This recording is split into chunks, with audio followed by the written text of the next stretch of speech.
Well, good evening. Oh, no, we're going to have a good time tonight. Good evening. That's better. My name is Mark McFall. You are listening to the Zepfan All Things Led Zeppelin podcast. This will be episode 17. And tonight we have a very special segment called I Saw Led Zeppelin. It's the first one in the series. And of course, as the title says, we're talking to guests who have seen Led Zeppelin. So our first guest tonight, Mr. Tony Pauline, will be here. He saw Led Zeppelin in 1977.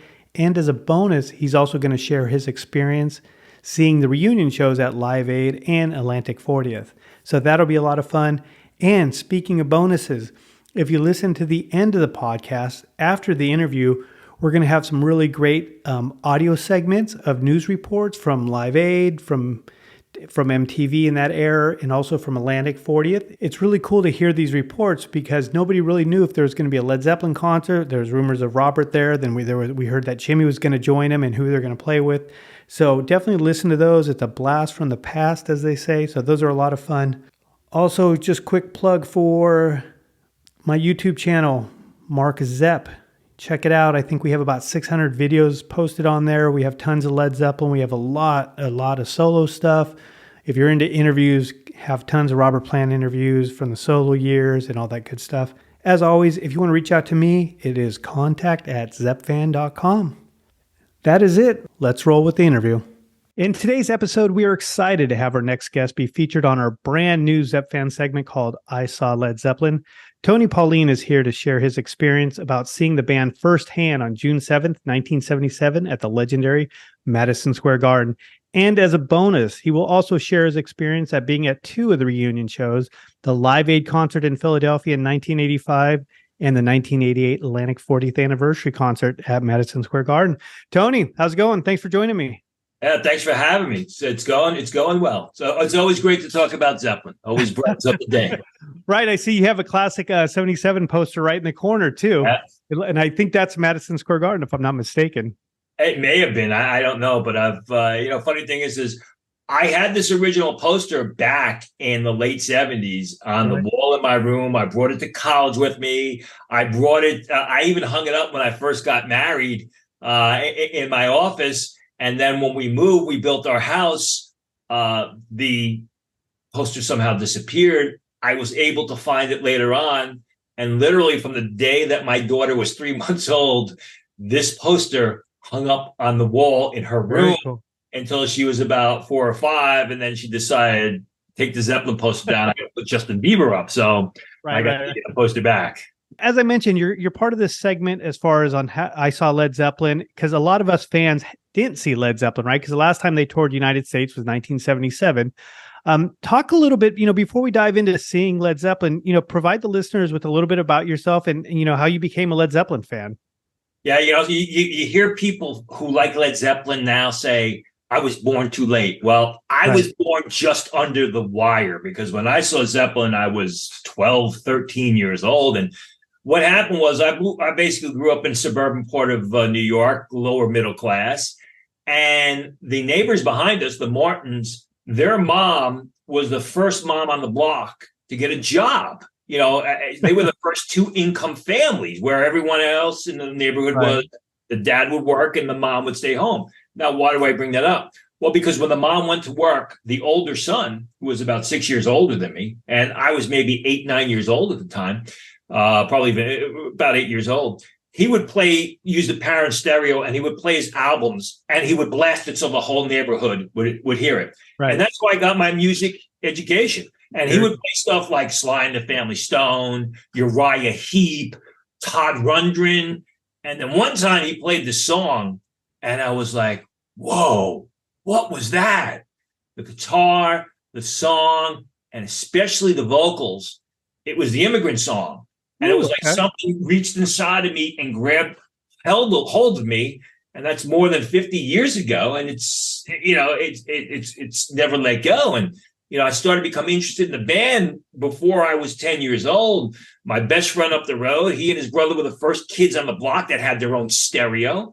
And his older brother used to buy albums. I remember going up there and just listening to Zeppelin 4 back and forth, back and forth, back and forth. And everybody talked about Stairway to Heaven, but initially I was a Black Dog guy, and then Battle of Evermore, Four Sticks, When the Levee Breaks. I mean, people talk about Stairway to Heaven. Now you talk to diehard Zeppelin fans, they'll tell you there's so many more better songs on that album than Stairway to Heaven, which is a good song. But and then I just became fascinated. I remember sitting in the orthodontist office in like 1975, 1976, and there's the People magazine edition with the four of them and Robert Plant with the blonde hair. And I still have that edition somewhere in my office here. And it was just, and I remember, another thing I remember was I was maybe in the 7th grade or so, and there used to be a show. People remember it as the Midnight Special. I remember it as Don Kirshner's rock concert. Yep. And I remember, sitting home, watching TV with my parents, my 2 little sisters, and all of a sudden Wolfman Jack comes on this week on Don Kirshner's rock concert. The first outtakes of the new Led Zeppelin movie. The song remains the same. And I remember going, oh, wow. And my parents said, okay, well, you got a report card coming this week. If the report card is good, we'll let you stay up past 12 and watch Led Zeppelin on the Don Kirshner's rock concert. Fortunately, I got a good report card, and I watched that episode with Don Kirshner's rock concert, with showing the clips of Led Zeppelin. The song remains the same. Very also cool. On that show was Queen, A Day at the Races, and they did Somebody to Love and Tie Your Mother Down, the videos for those. And I was also becoming a Queen fan. But it was always Zeppelin. I mean, Zeppelin was, from the time I heard him that first time, the Immigrant Song, and my love for them just became more entrenched. If you ever see me on Twitter, it says that Zeppelin is part of my DNA. As my daughter, when she was young, used to tell people, my dad likes Led Zeppelin a little bit too much. What album do you remember buying? What was your first Led Zeppelin album that you remember waiting for, hearing it on the DJ saying the new Led Zeppelin album's coming out? What one do you remember? Well, the funny thing is back then, taping albums was a big thing. People don't realize it. I used to borrow the album from somebody. I remember borrowing Houses of the Holy from a friend who took it from his brother, and taping my little microphone from my tape recorder to the speaker and recording Houses of the Holy. You can hear my father play, turning the pages of the newspaper in the background. You can hear him coughing. Same thing with Zeppelin 4. I think Physical Graffiti was, because I was a kid, I had a paper route, whatever, but I didn't have a stereo until later on. So it was primarily getting people to tape the albums for me. Physical Graffiti was obvious. It was one that, I absolutely love. To this day, I think it's the greatest album of all time. Not just the greatest Zeppelin album, the best album of all time.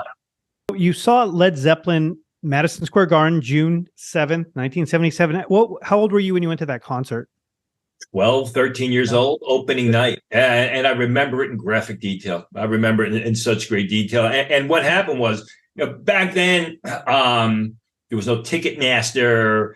For the bigger shows, you would have to basically send the check in with the coupon. And I remember hearing people say, they would wait by their mailboxes, for tickets. I didn't have that problem. My dad was a New York City police officer for 23 years. And in the middle section of his career, he worked in Central Park.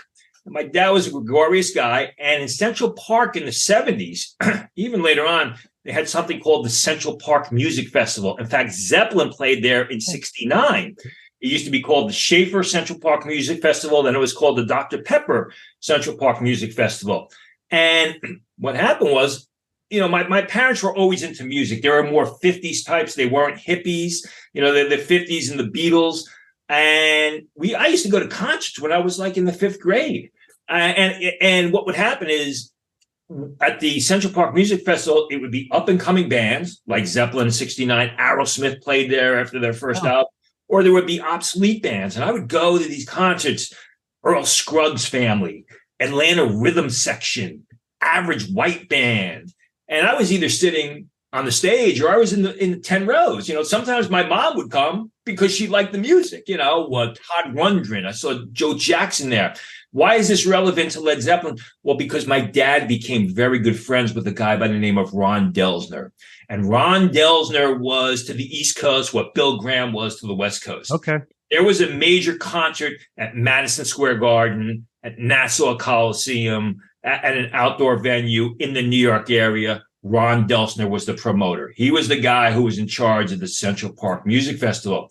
And my dad became very good friends with him. Went to Catholic school all my life. It's June 1977. I'm about to graduate from the 8th grade from St. Elizabeth Ann Seton School. And I was the firstborn male in an Italian family. And if you know anything about that, the firstborn male in the Italian family is the king. Doesn't matter, you're the king. So I was the king. So literally a week and a half before the concert, my dad comes home with 2 10th row center seats for me to see Led Zeppelin opening night at Madison Square Garden for me and whoever I wanted to take. My father was not a Led Zeppelin fan. My father did not like Led Zeppelin, but I think my father thought it was cool that his son, he'd get 2 tickets for his son to go see Led Zeppelin, and his son could tell him, in the 8th grade, I got to see Led Zeppelin, 10th row center opening night at the Garden. So that's how I got my tickets. You would hear people talk about how they'd run home from school and they'd open the mailbox and they would wait and see, hopefully they got tickets. I didn't have to deal with that, which was a wonderful thing. Well, were you counting on going, or is the fact that Dad came home a week prior to the show and brought home the tickets? More the latter. I mean, I wanted to go. I knew about it. They were there for 6, 7 nights. I was hoping to see them. And, my father was sort of like that surprise. Well, you are going, I wasn't pestering them to go. I was like, I had been, going to concerts, like I said, at Central Park. I'd never been to a concert at the Garden before. So I guess he figured that this was the next step. He knew I loved Zeppelin. I mean, my experience at the Garden, I was an athlete. I actually trained for Olympic decathlon for 11 years, but I played hockey as a kid. Oh. And I was at the Garden often as a kid to see New York Ranger games. I'd never been there for a concert. So I wasn't pestering him to get tickets. To be honest with you, I don't even remember that.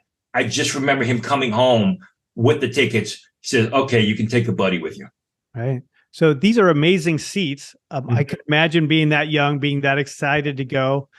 And you really don't know too much about it's not like today where we have YouTube and we can check everything. It's just the atmosphere of being, going to see Led Zeppelin. What do you recall from that day? What do you recall when you first got to the seats? What do you recall about that opening number? I remember most of it in graphic detail. I remember my mom coming to pick me and my buddy who I was taking to the concert. We left school early. Here we are in our Catholic school uniform. Right on. I mean, we're really cool, man. We're leaving school. Not only are we leaving school early, we're leaving school to go see Led Zeppelin. Right. And what would always happen is that back in those days, my father would either drive us down and do his shift, or one of his friends who was NYPD would drive us down to Central Park. My father was doing the 8 to 4 shift. So he drives us down and we're in Central Park at 4 o'clock. And my dad says, meet me back here at 6 o'clock. If you're late, you're not going to the concert. So we had a couple of hours to do whatever we wanted to do in New York City, which was not the safest place in the world back then. But, what the heck?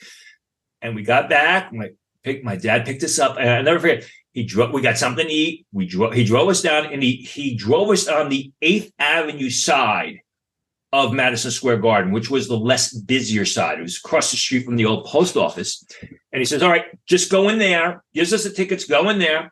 And we go in, and I'm a little intimidated. I mean, I'm a younger, but bigger guy, but I'm a little intimidated. So we walk in, and then we give the ticket taker our tickets.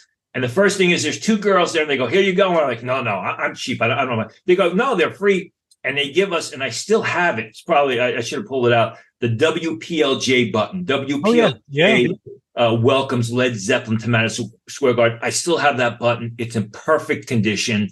And I'm glad. I'm like, oh, thank you. So we go up, and the thing about Madison Square Garden is the actual garden doesn't start until the 3rd or 4th floor. You take the escalators up. I remember walking in, and like I said, I had been at the Garden primarily for New York Ranger games, and this is the first concert. And we could go there right now, and I could show you how I walked in, where we were. I was blown away. I mean, here's this massive stage with these speakers that are and The garden was a little bit darker because they didn't have the spotlight shining down on the center, so it was a little bit gray. And I was like, "Wow, this is massive."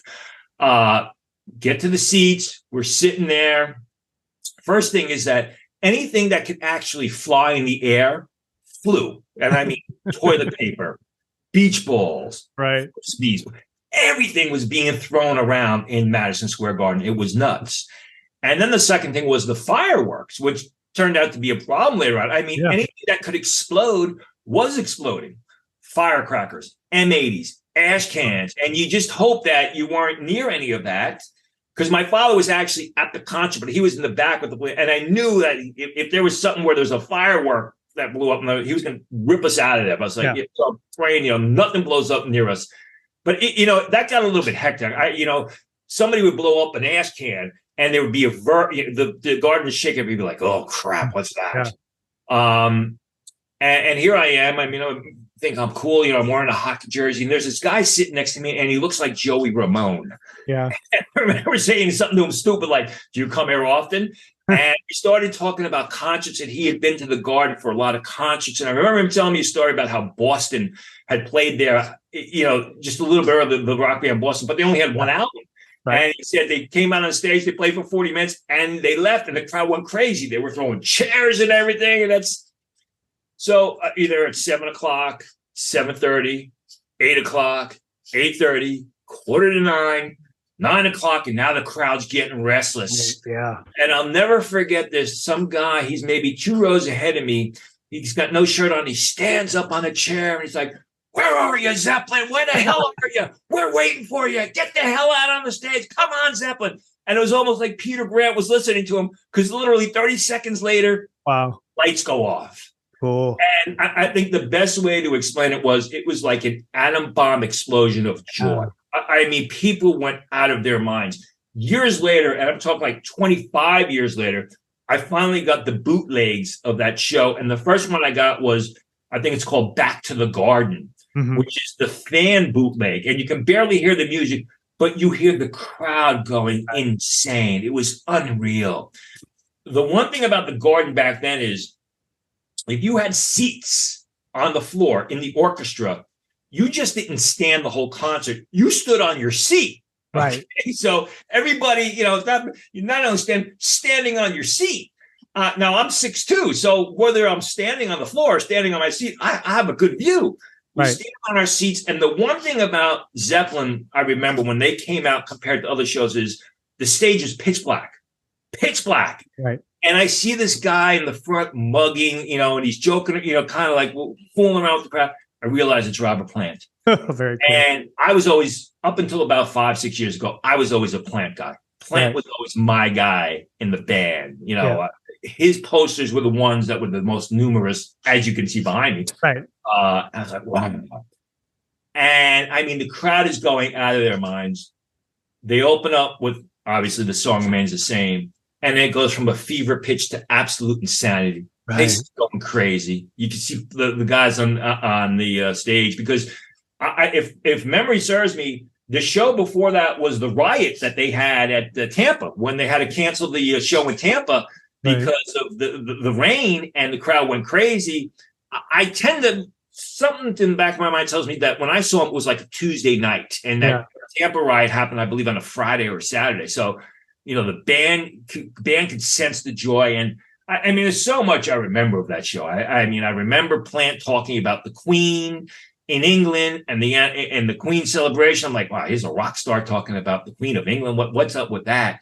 I remember so much stuff being thrown on stage. They used to have these things, they used to call them banana combs. And they were like these big plastic combs that were like fluorescent pink or yellow. Yeah. Somebody threw one on stage, and Plant picks it up. He goes, "Oh, this is sarcastic." And he starts combing his hair with it. Somebody threw a railroad hat that you would see like an old time railroad engineer threw it up there. Plant picks it up, puts it on his head, sings a little bit of the song with it.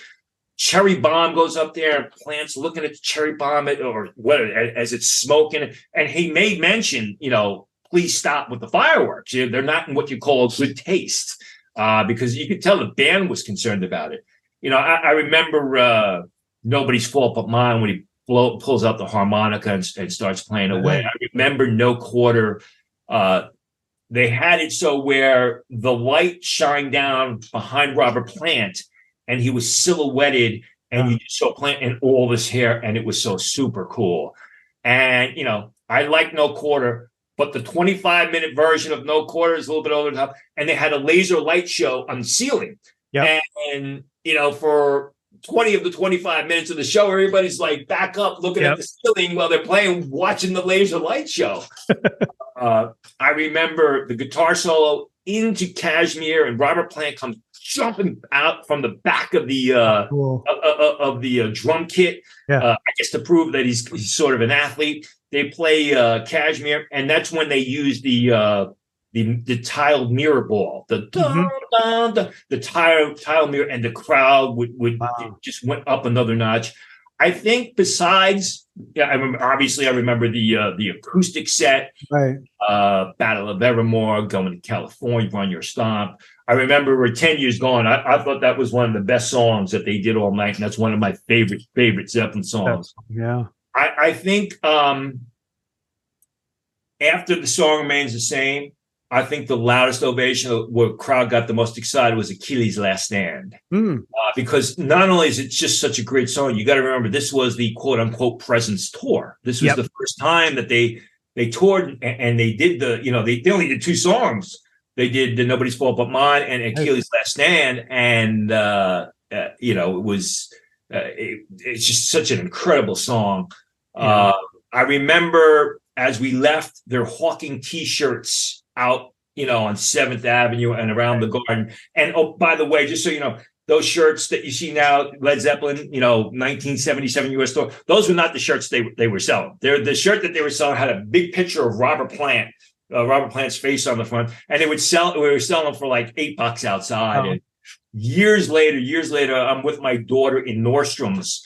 And my daughter, I think she likes Led Zeppelin, but she'll never admit she likes Led Zeppelin. She's like, 16, 15 years old, and I'm taking her shopping. And sure enough, there's a Zeppelin T-shirt in Nordstrom's for $45. And I said, you see that shirt? I bought that shirt for $8 outside the Garden when I saw Zeppelin in 1977, and now it's $45. So, it was amazing. And I still have so many graphic memory, good memories. I can imagine. And I think you're talking about Achilles' Last Stand. I think what's amazing about that song too, what I love about it is it's fully lit up, because it's always dark, or they'll have spotlights on other songs, like you said, No Quarter and so forth. But what I love about Achilles' Last Stand, everything's lit up, and it must be amazing for the 25,000 people that are there, or whatever that place holds. And just the part of it. I mean, I'm sure the place went nuts. What do you remember about the sound itself? I mean, for that era, was it loud? Oh yeah. Fans loud? I mean, it was, your ears were ringing for the next couple of days, especially for me, because like I said, this is my first concert at Madison Square Garden. I mean, I had been on the stage at Central Park for other bands, but it was like, it was ear shattering. I mean, it was really, really loud, which now I listen to Zeppelin really, really loud. But it was, I mean, the acoustics in the Garden were never that great. Who cares? I was there to see Zeppelin. And I mean, like I said, when I walked in, the massive speakers, well, they had a function, and they did their function that night, because it was eardrum splitting. Yeah, very cool. Very cool.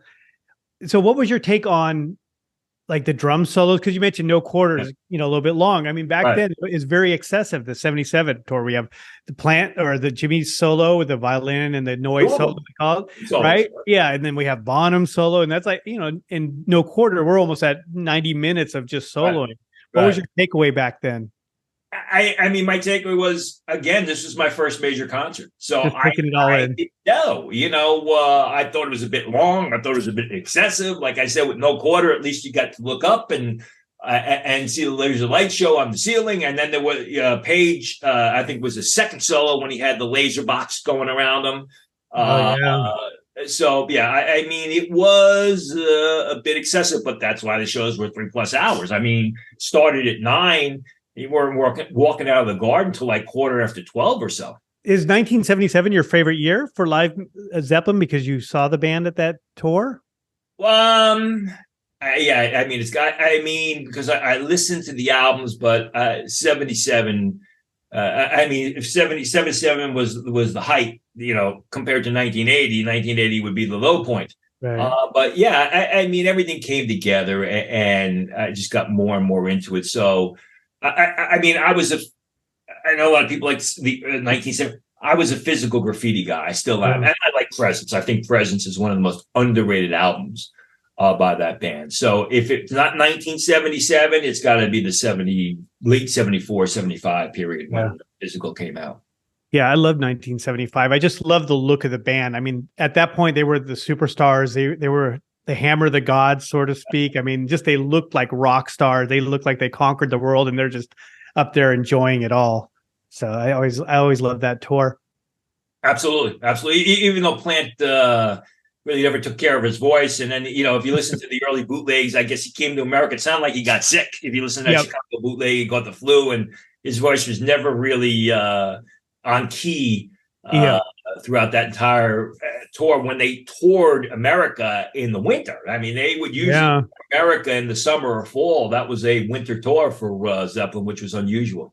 Yeah, I don't think they really rehearsed that much. I'm sure he didn't do too many vocal warm-ups too before the show. Never did. Yeah, and not having any monitors and stuff, he just went for it. And if you listen to the bootlegs, 75 and 77, I mean, he doesn't really sound. Oftentimes, he sounds terrible in the beginning, but by Kashmir, right, kicking into gear. I mean, if you listen, I listened to the Magical Boogie, whatever it was, the bootleg that I was at.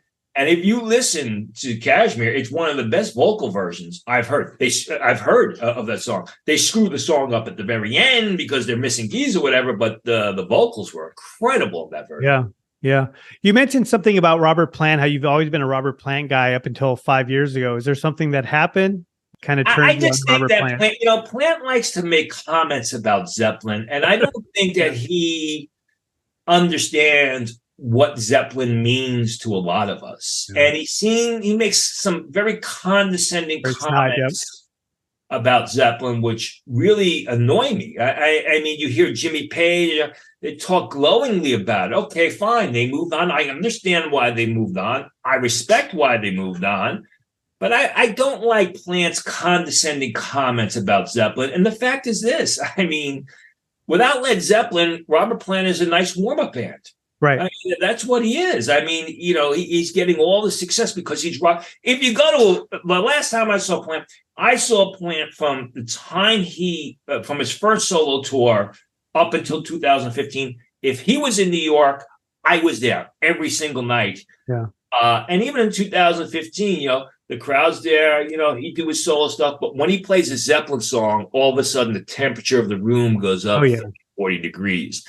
And I just don't appreciate the condescending comments that he throws out there about Zeppelin because, it means so much to so many of us. How did the breakup of Led Zeppelin affect you? I mean, was that a shock? Where you're at when you heard the news? September 25th, 1980 was actually my 17th birthday. September 25th is my birthday. Now, there was the excitement about Zeppelin making the announcement that they were going to tour America that year. And, there were no plans at the time for it to come to New York City to play at the Garden. I believe Buffalo was announced. Right. And once they announced them, Dad, you got to call my father. My father's like, okay, listen, from what I was told that it will be one of the second or third leg when they come to New York City. We'll deal with it then. So there was all that excitement. And I'll never forget this as much as I will never forget the concert. At this time, I was in high school. In fact, I was starting my senior year at a place called JFK High School. And I don't know if I was an athlete. I had been moving from hockey to track and field, and I was training a lot. I don't remember whether I came home from school on the late bus or I just came in from training, and my phone rings, and it's a friend of mine who's a musician. And he knows I'm all excited about Zeppelin. And he goes, Bonzo died. I'm like, what? He goes, Bonzo died. Turn on NEW. Now, NEW was the call signals for WNEW FM in New York, which was the premier rock and roll station. I mean, in the United States, probably in the world in the 70s and the earlys when rock and roll was good. And I turned on NEW, and there's Scott Muni, who is one of the, people know Wolf Magic. Scott Muni was known as a great rock and roll DJ.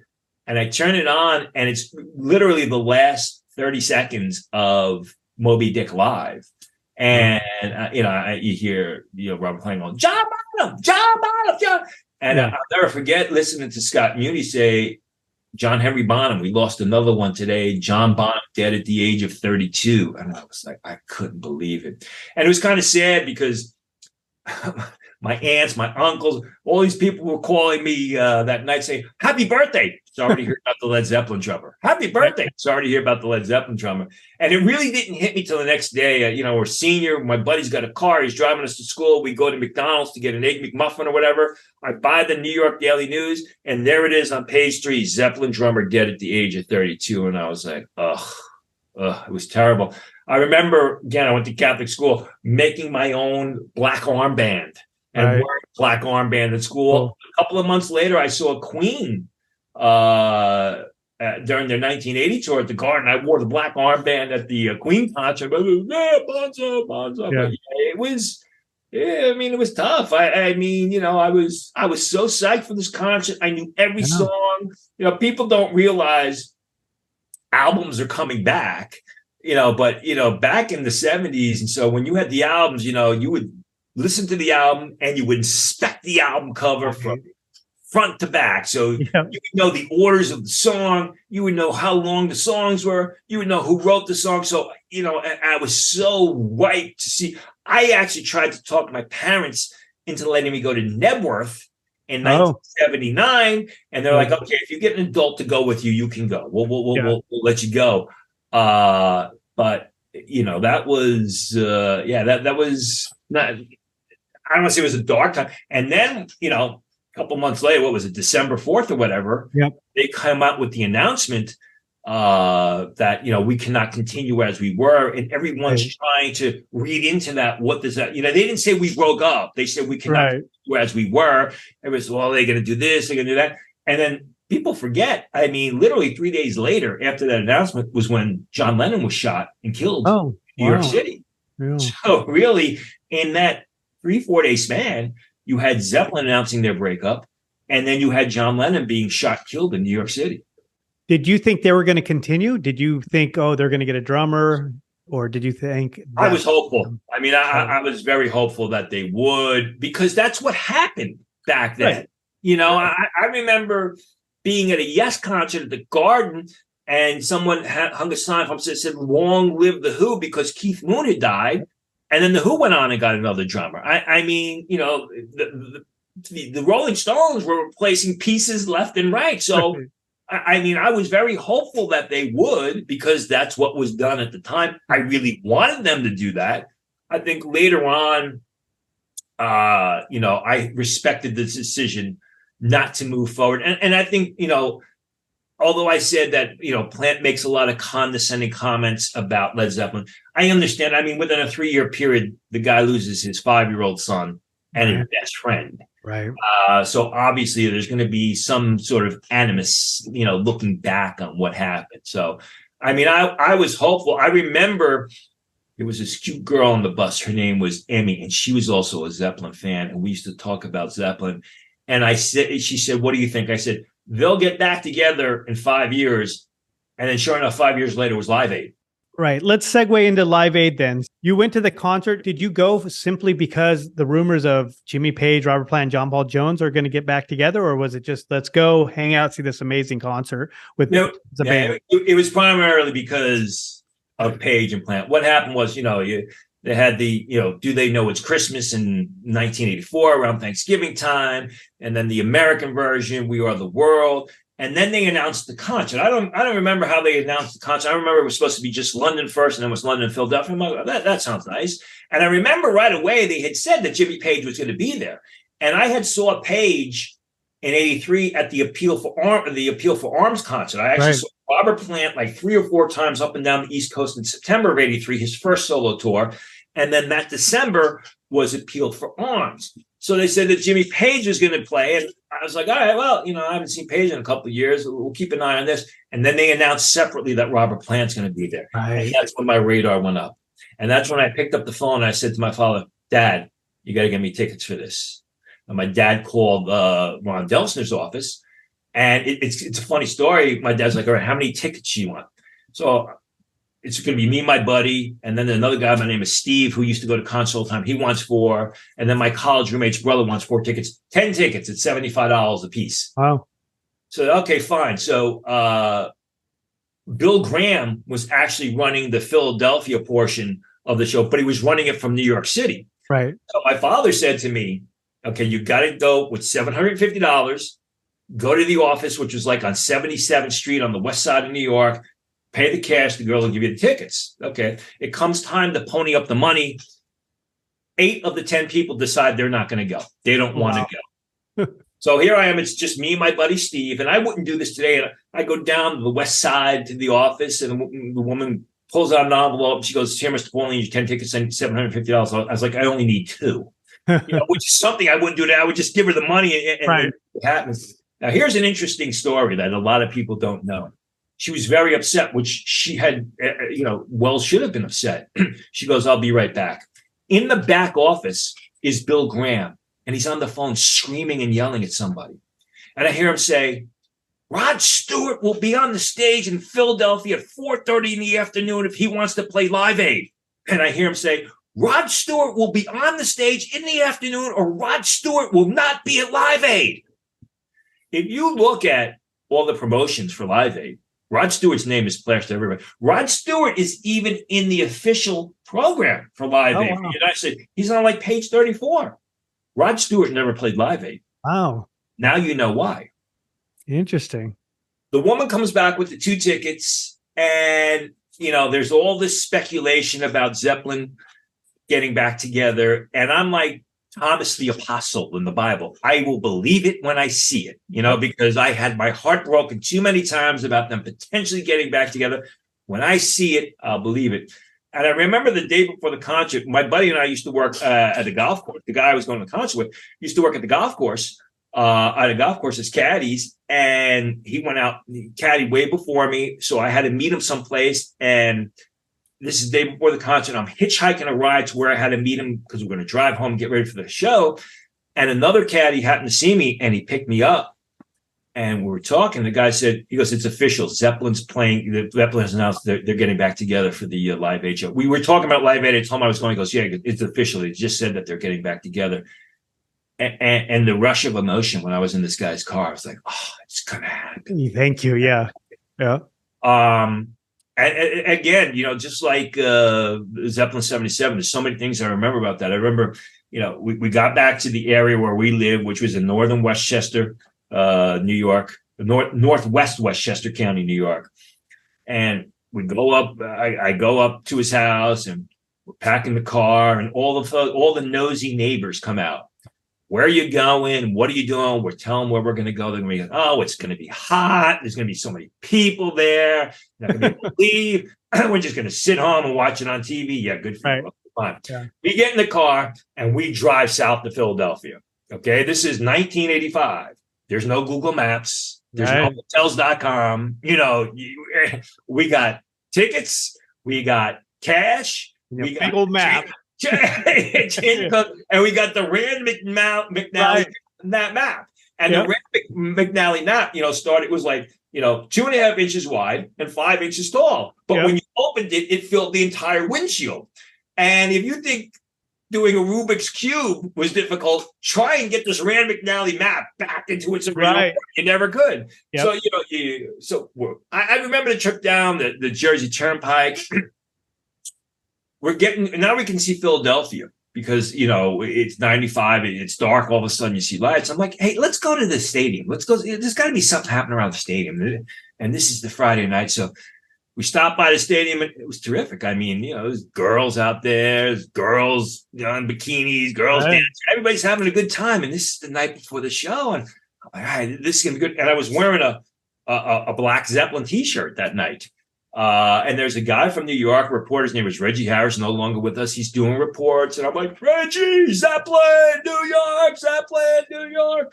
So he interviews me. He asks me a few questions. And this is the day and age where they're, when you turned on the TV, maybe you got 8 or 9 channels. Right. It wasn't like, TV 5,000. And no cell phones. There was no text messaging. There was nothing.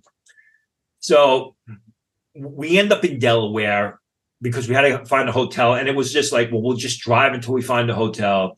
I remember I remember the next day going to the stadium.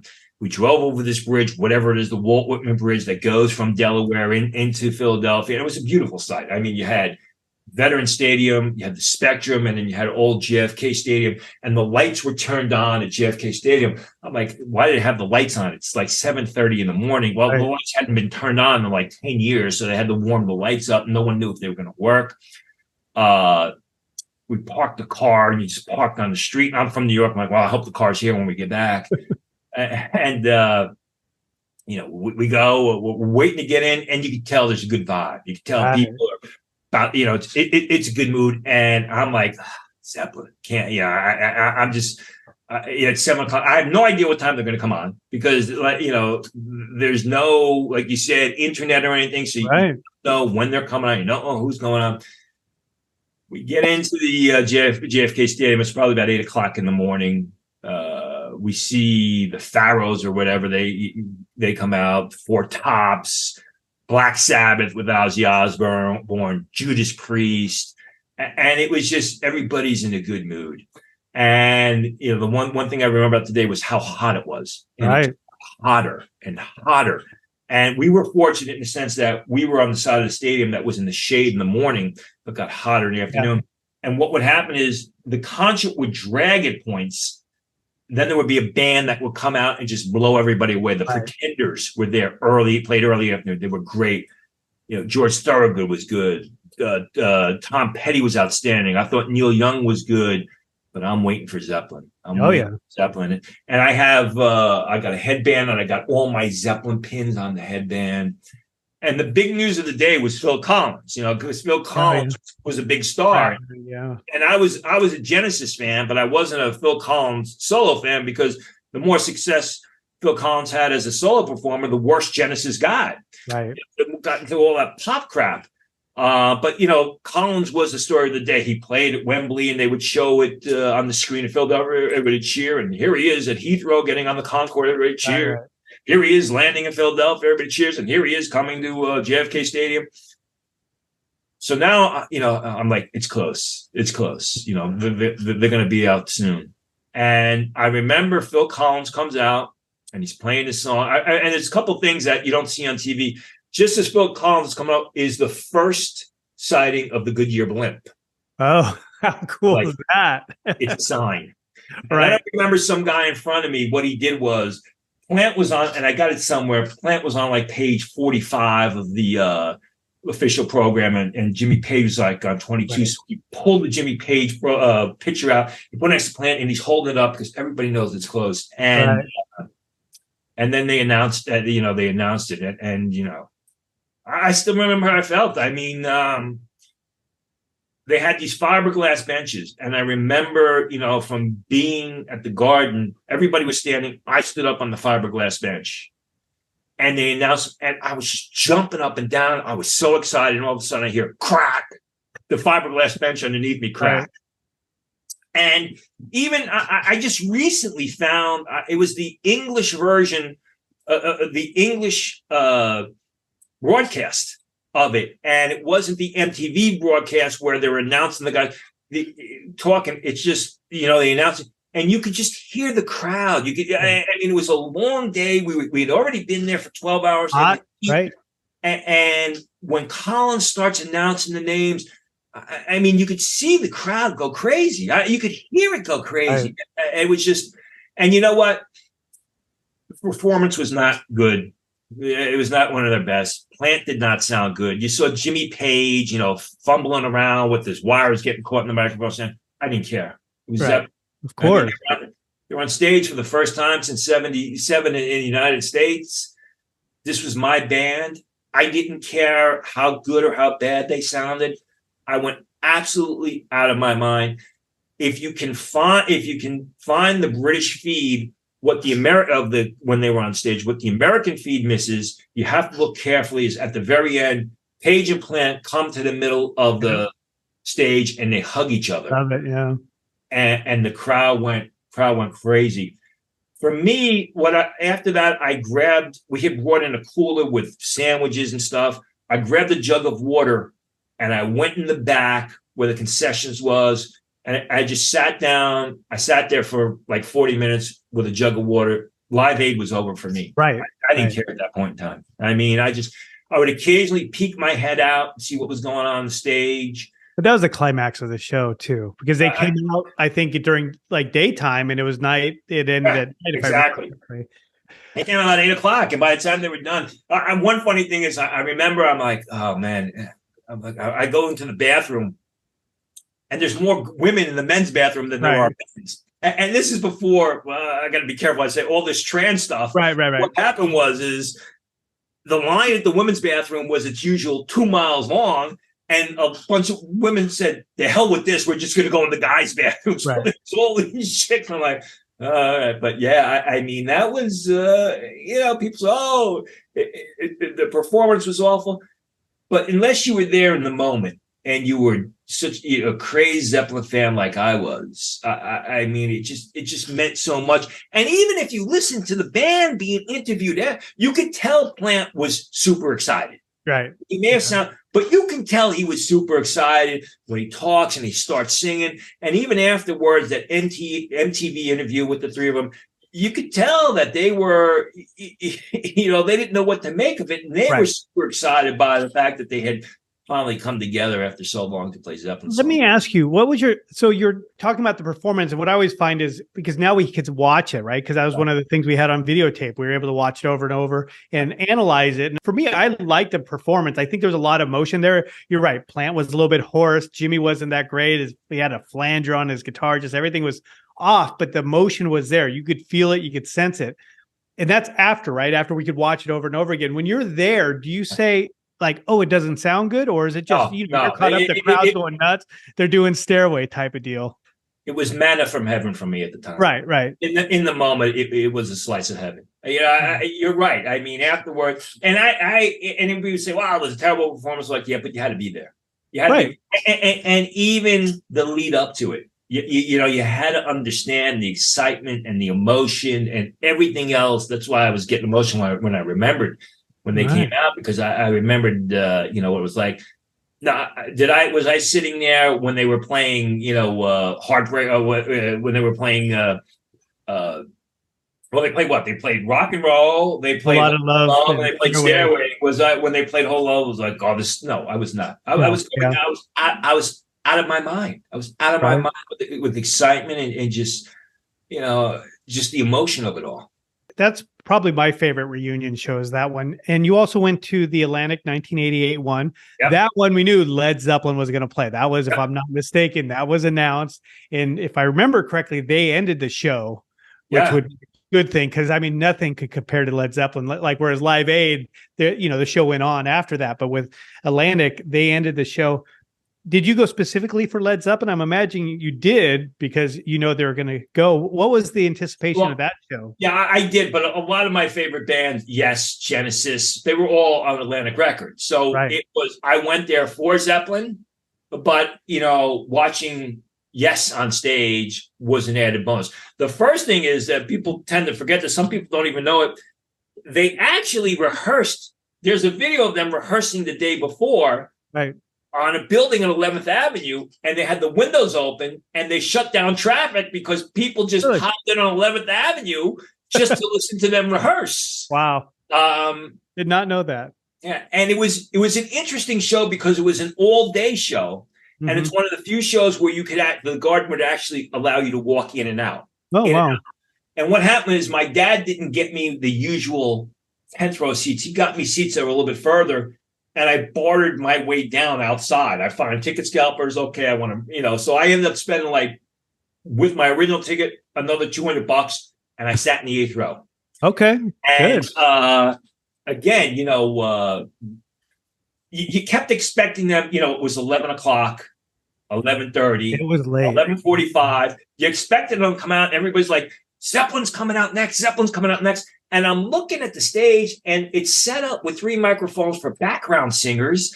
I'm like, that's not Zeppelin. That's Zeppelin. And it was a guy, Junior Walker, whatever, singing "I'm Walking the Dog" right before Zeppelin. He was actually pretty good. Right. And then the thing I remember a lot about that was the orchestra and the downstairs were basically the kids of the executives of, I think, Chase Bank, who was sponsoring the event. And it wasn't real. There were only a few, real music fans, people that knew what Atlantic Records meant and the bands from Atlantic Records, never mind the Zeppelin fans. And similar situation. I thought they sounded much, much better. I thought they sounded really good. I know they weren't happy, but when they opened up with Kashmir, with Jason Bonham playing, I thought they sounded very good. And it was another situation. I'll never forget this. Again, I'm used to my years in the 70s going to concerts at the Garden, everybody standing on their seats. Right. So I don't have this. So I'm standing on my seat, and the reporters, the photographers behind on the side are begging me to sit down because they can't. They want to take pictures, and they got the back of my head, which had hair on it at that time. In their picture, get down there. I'm like, no way, man, no way.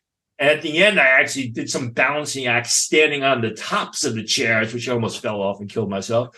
But yeah, I thought they were. I understand the Live Aid because it was the first. And Plant also performed solo. He did. I think he did "Ship of Fools" and a couple other songs. So Plant performed solo at that. His band, Heaven Knows and "Ship of Fools" and "Tall Cool One."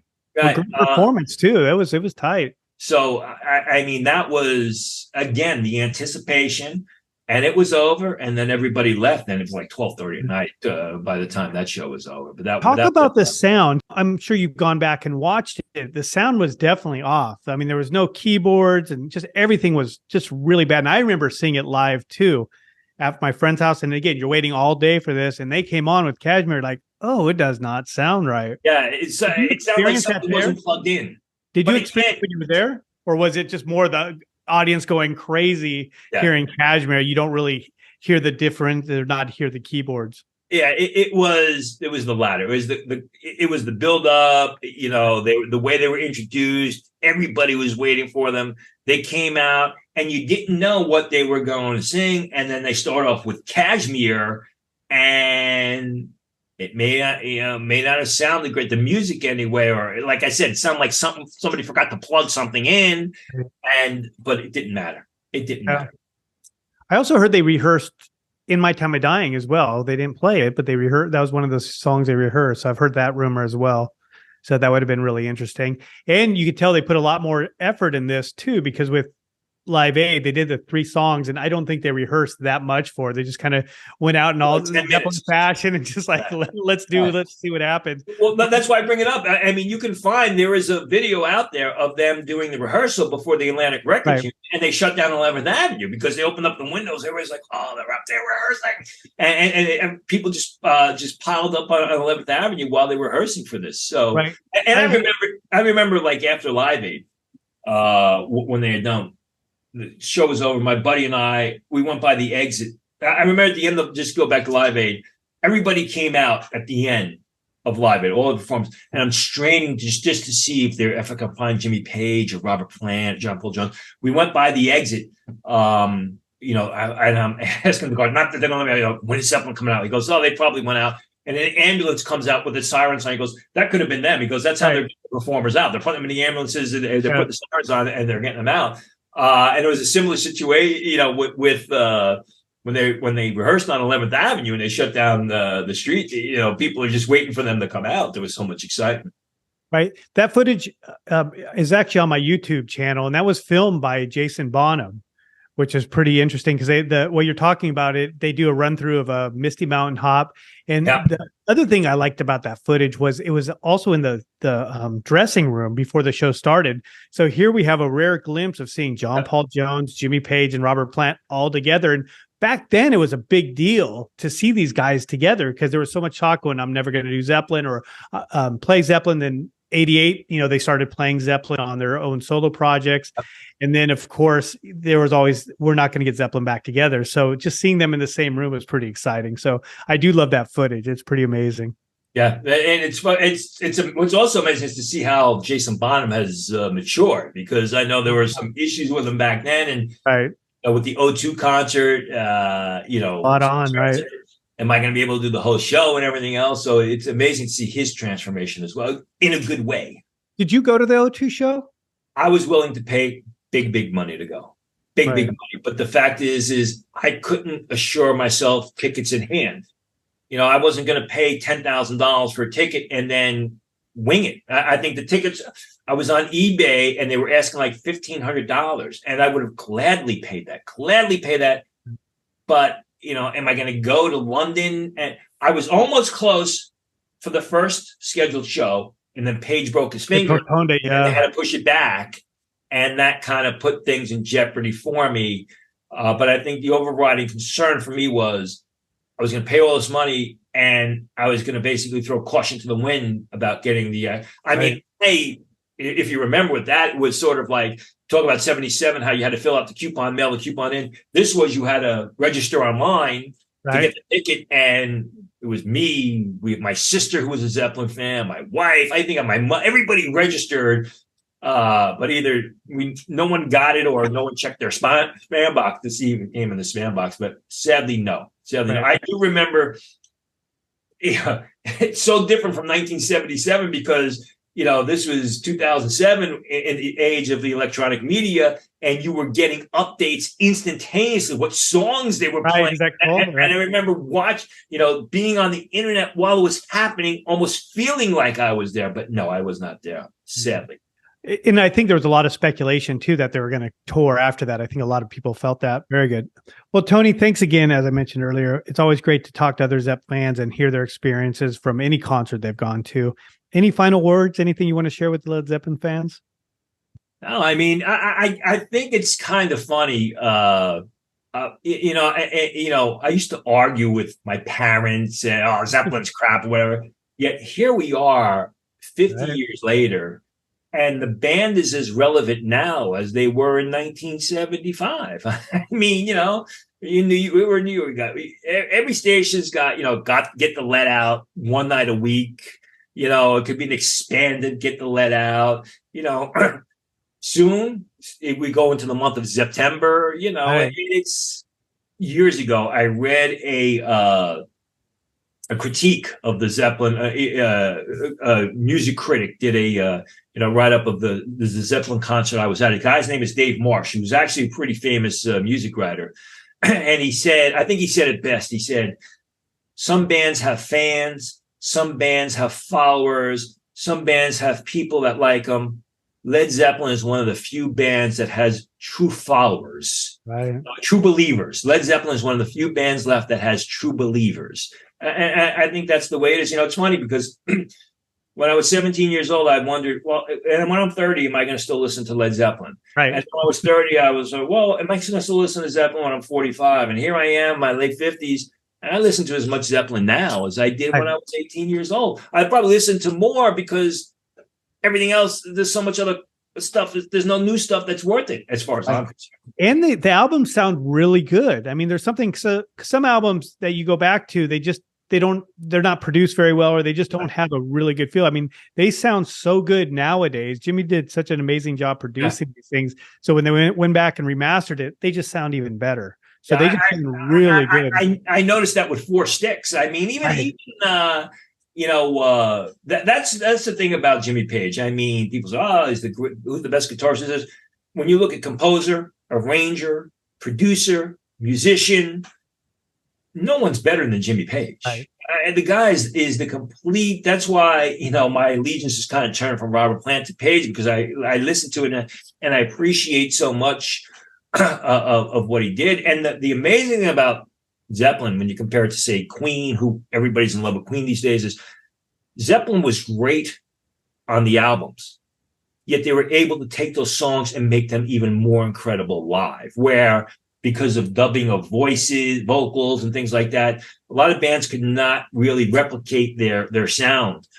in concert as they did in the album, where Zeppelin was able to really take it up 3 or 4 notches. Right. I agree. Well, again, Tony, thanks again for joining me. I wish you the best. Have a wonderful day. Thanks for having me. I'm Alan Hunter with you. I hope you have your brew with you. Let's do music news here. The transatlantic Live Aid concerts will be the site of some mega reunions, but a reunion to top them all may be in the works. Now, a Live Aid spokesperson told MTV it is very likely that Robert Plant and Jimmy Page will perform together in Philadelphia on July the 13th. Now, except for a brief encore at a Robert Plant show in London back in 1983, they haven't appeared on stage together since Led Zeppelin's final concerts in 1980.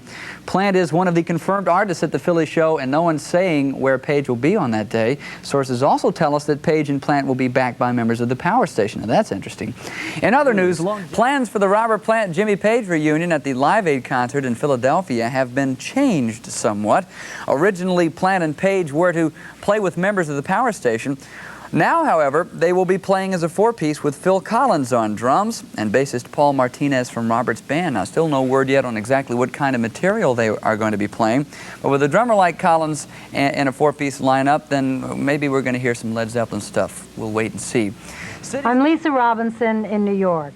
When Robert Plant was here on Radio 1990 recently, he hinted very strongly to me that he might be able to do something with Jimmy Page in the not-so-distant future. And in fact, days before the Live Aid show, many of us knew that there was going to be a sort of Led Zeppelin reunion. Plant, Page, and John Paul Jones hadn't played together since a Berlin concert in 1981, right before the death of drummer John Bonham. Jimmy Page did do an instrumental version of Stairway to Heaven on the Arms tour last year, but Plant kept saying that he couldn't do that song, not without the other members of Zeppelin. Apparently, Plant saw Page during the recent Firm tour, and they discussed the possibility of doing the Live Aid show then. There were, at first, all kinds of rumors that Plant and Page were going to do something together with the Power Station at the Live Aid show, but that never sounded right. Then Jones got involved, and voila, there they were. It was apparent to anyone watching TV just how much affection Robert Plant has for Jimmy Page. He seemed quite pleased to be there doing that, even though he is in the midst of doing his own solo tour. For those who saw it from the side of the stage and in the stadium, it was supposedly another one of the highlights of the show and considered to be quite magical. As for a future with Led Zeppelin, well, I wouldn't count on it. Robert Plant is really quite content at the moment doing his own solo thing. But they could get together every now and then for something special. And right now we do have the news. Good morning to you. I'm Nina Blackwood. The high point of Live Aid may have been the reuniting of Robert Plant, Jimmy Page, and John Paul Jones, three-quarters of Led Zeppelin, together on stage for the first time in 5 years. Now, since that day, 2 weeks ago, Led Zeppelin has been a hot topic. Earlier this week at a show in New Jersey, Jimmy Page joined Robert Plant on stage once again. And Tower Records in New York told MTV that since Live Aid, they've sold out almost every Led Zeppelin record that they had in stock. And the group's fourth record, featuring Stairway to Heaven, will re-enter Billboard's charts next week. And a new biography of the band, Hammer of the Gods, is going into its fourth printing. And all of this Zeppelin mania has led to rumors that Page, Plant, and John Paul Jones are considering an American stadium tour this fall. Now, Phil Carson, who manages all three surviving Zeppelin members, emphatically denies this rumor. And the question remains, will Led Zeppelin, a band whose name is synonymous with rock and roll in the 70s, be back again in the 80s? Hi, I'm Kurt Loder. I'm Carolyn Hellman. Welcome to the Week in Rock. At the top of the news, there was a pretty tremendous party at New York's Madison Square Garden last night to commemorate the 40th anniversary of Atlantic Records. It was an evening full of stars, some from the label's celebrated past and a whole lot from the hit-making present.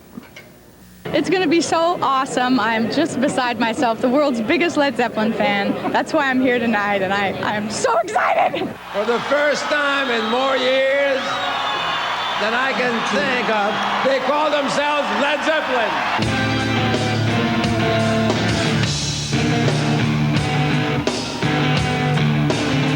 I've been denying Led Zeppelin for so long because I believe that you should always move on, you know? And I believe that if Bonzo's around, we probably would be together and moving on. But, you know, I don't really like the idea of just getting back and doing the same old stuff. However, you know, Atlantic seems to be Armit, all the years of Armit trolling around all the sex clubs in Tokyo and all that sort of thing, but it's the least we can do is turn up for him. This was the electrifying conclusion to what may have been the single greatest all-star rock and roll show to date, the Big Atlantic Records 40th anniversary concert on Saturday at New York's Madison Square Garden. Building beautifully over the course of 12 hours and more than 30 acts, the show kicked into overdrive at 1 a.m. with an unforgettable reunion of Led Zeppelin. Very cool. I hope you enjoyed those audio clips from MTV and Radio 1990 with Lisa Robinson and Kurt Loder, Nina Blackwood. Gosh, all those names got a blast from the past for all that. That is it. Hope you enjoyed the podcast. As always, please listen to Led Zeppelin. Have a good one.